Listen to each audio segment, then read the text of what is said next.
ప్రధాని నరేంద్ర మోదీ మహారాష్ట్ర ముంబైలో పర్యటించారు. అధునాతన యుద్ధ నౌకలు ఐఎన్ఎస్ సూరత్, ఐఎన్ఎస్ నీలగిరి, జలాంతర్గామి ఐఎన్ఎస్ వాగ్షీరలను జాతికి అంకితం చేశారు. ఇక ముంబైలోని నేవల్ డాక్ యార్డ్లో ఈ కార్యక్రమం జరిగింది. ఈ యుద్ధ నౌకల రాకతో నేవీ బలం పెరుగుతుంది. ఆయుధ తయారీ, సముద్ర భద్రతలో అగ్రగామి కావాలన్న లక్ష్య సాధన దిశగా భారత్కు ఇది పెద్ద ముందడుగు.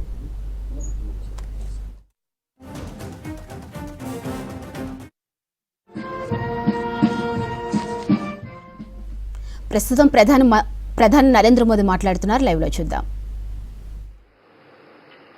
देश की रक्षा के लिए अपना जीवन समर्पित करने वाले प्रत्येक जाबाज को मैं नमन करता हूं. मां भारती की रक्षा में जुटे हर वीर वीरांगना को मैं आज के दिन बधाई देता हूं.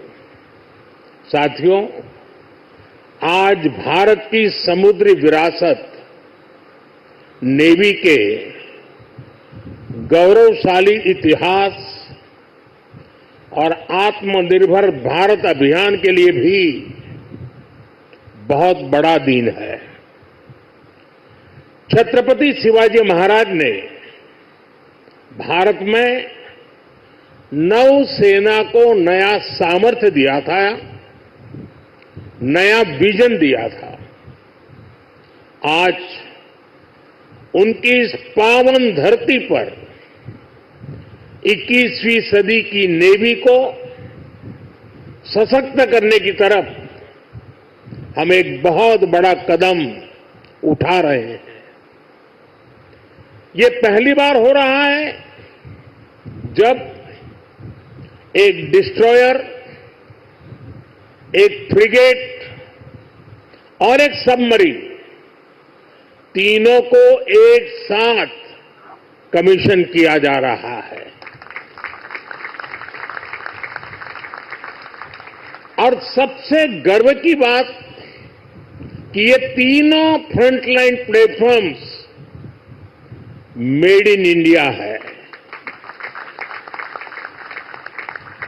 मैं भारतीय नौसेना को, इनके निर्माण कार्य से जुड़े सभी साथियों को, इंजीनियर्स को, श्रमिकों को और पूरे देश को बधाई देता हूं. साथियों, आज का एक कार्यक्रम हमारी गौरवशाली धरोहर को भविष्य की आकांक्षाओं से जोड़ता है.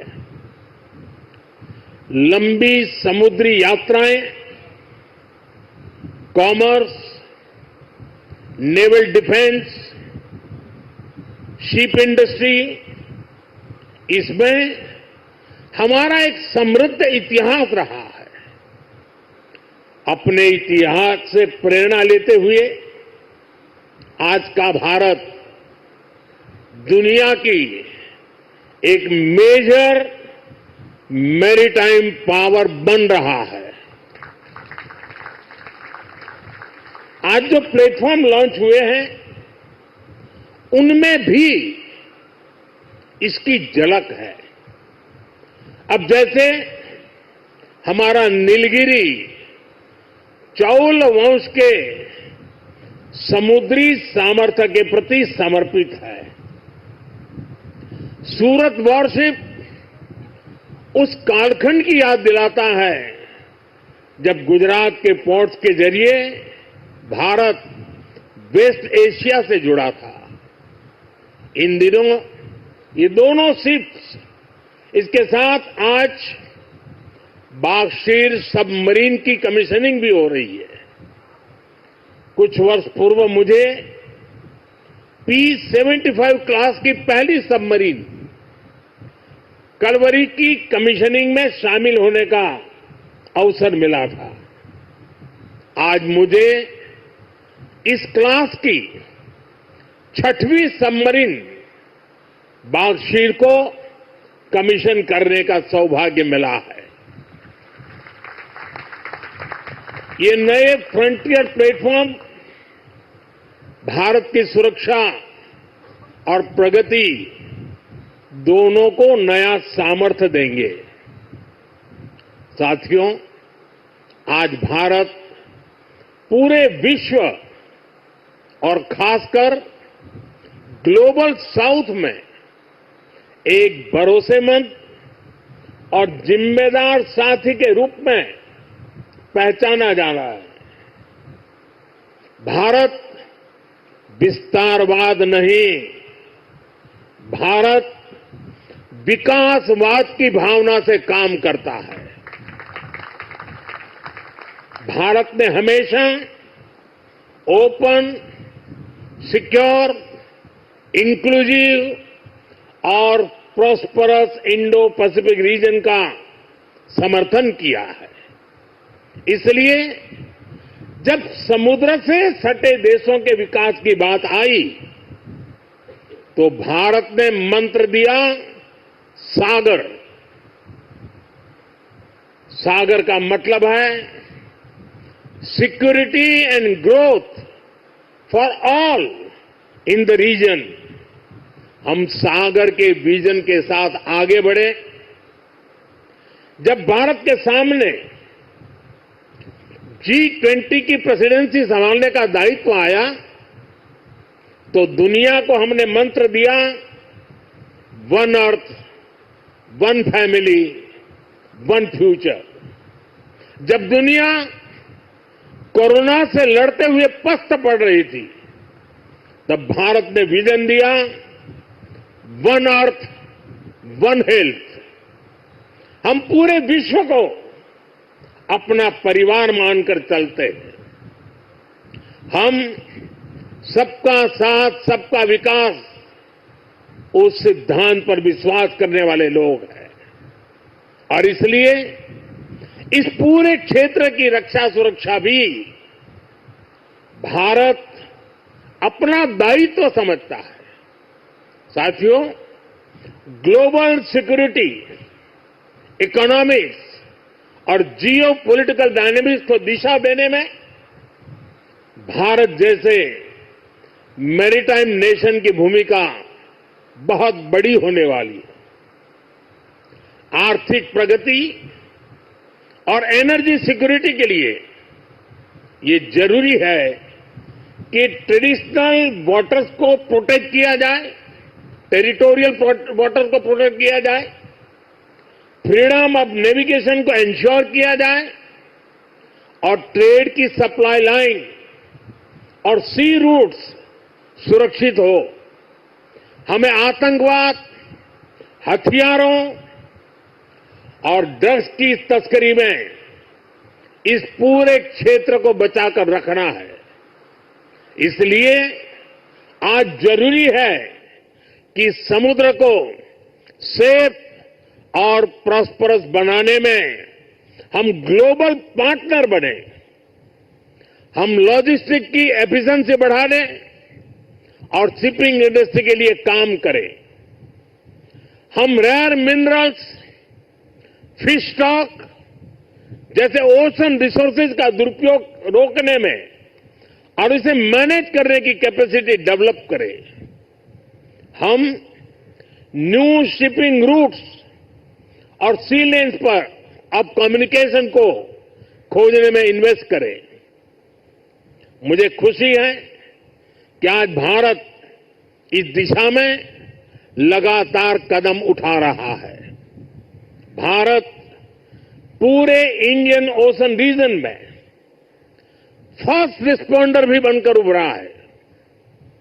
बीते कुछ महीनों में ही हमारी नौसेना ने सैकड़ों जानें बचाई हैं। हजारों करोड़ रुपए के नेशनल और इंटरनेशनल कार्गो की सुरक्षा की है।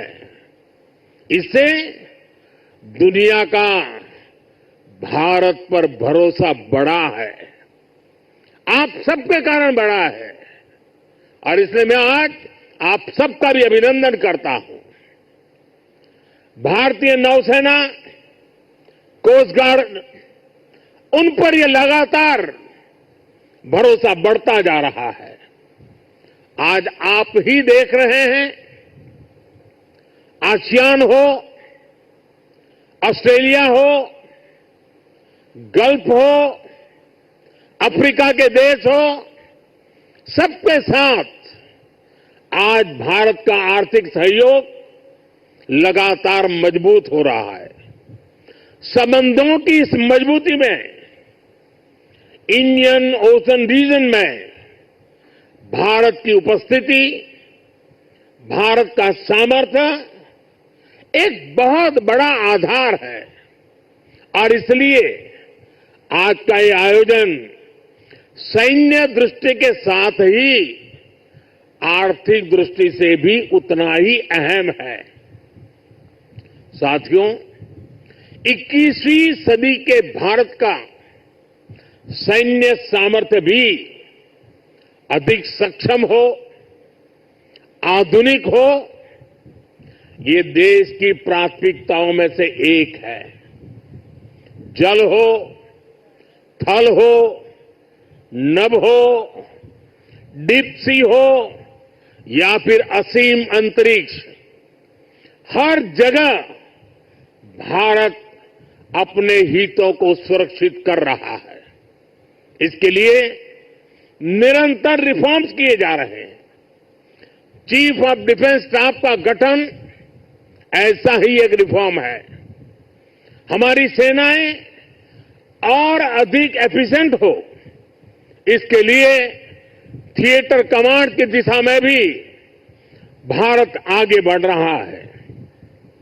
साथियों, पिछले 10 साल में जिस तरह भारत की तीनों सेनाओं ने आत्मनिर्भरता के मंत्र को अपनाया है, वो बहुत ही सराहनीय है। संकट के समय दूसरे देशों पर भारत की निर्भरता कम से कम हो, इस गंभीरता को समझते हुए आप सभी इस काम को आगे बढ़ा रहे हैं, नेतृत्व दे रहे हैं। हमारी सेनाओं ने 5,000 से ज्यादा ऐसे साजो सामान और उपकरणों की लिस्ट तैयार की है जो अब वो विदेशों से नहीं मंगाएगी। जब भारत का सैनिक भारत में बने साजो